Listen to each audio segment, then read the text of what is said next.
Good morning everyone, welcome back to my YouTube channel Gyan Ganga.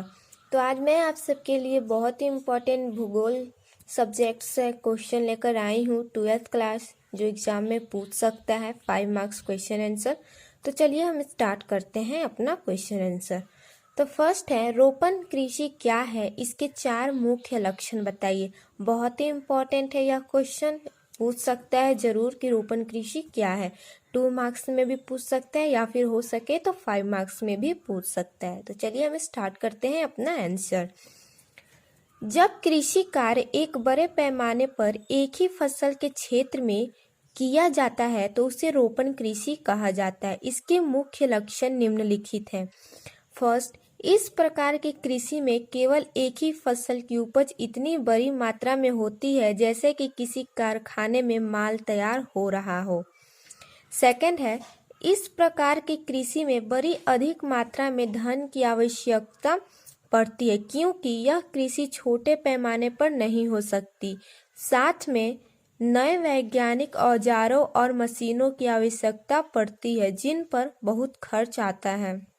Third है, इसमें अनेक मजदूरों की आवश्यकता पड़ती है जो एक लंबे समय के लिए वहां अस्थायी रूप से ठहरने के लिए तैयार हों। फोर्थ है, इस प्रकार की खेती एक बड़े विस्तृत क्षेत्र में होती है, इसलिए परिवहन के विभिन्न साधनों की बड़ी आवश्यकता पड़ती है। तो यह रहे रोपण कृषि क्या है और इसके मुख्य लक्षण। तो 4 मुख्य लक्षण मैंने बताए हैं यहाँ पर, और रोपण कृषि क्या है। तो चलिए रोपण कृषि से रिलेटेड एक और क्वेश्चन है, वो भी देख लेते हैं। रोपण कृषि के मुख्य लक्षण केवल चाय बागान पर ही क्यों लागू होते हैं? यह भी रोपण कृषि से ही संबंधित क्वेश्चन है, तो चलिए इसको भी हम लोग देख लेते हैं।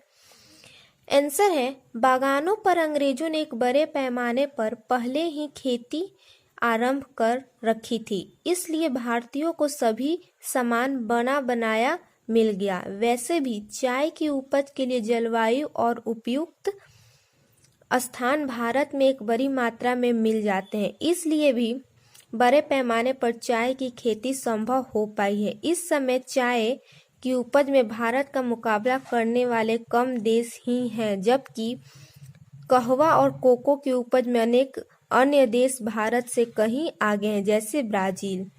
तो ये रहे क्वेश्चन रोपण कृषि से रिलेटेड ज्योग्राफी का।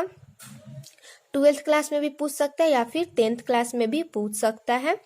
तो दोनों क्लास के लिए इम्पॉर्टेंट है, बहुत ही इम्पॉर्टेंट क्वेश्चन है, 5 मार्क्स का हो या फिर 2 मार्क्स का हो। तो आप लोग इसको अच्छे से प्रिपेयर कर लीजिएगा, और ज़रूर वीडियो अच्छी लगे तो ज़रूर लाइक भी करें और हमारे चैनल को ज़रूर सब्सक्राइब करें। हमारे चैनल पर ऐसे ही एग्जाम से रिलेटेड इम्पॉर्टेंट क्वेश्चन आंसर का वीडियो आपको मिलते रहेंगे।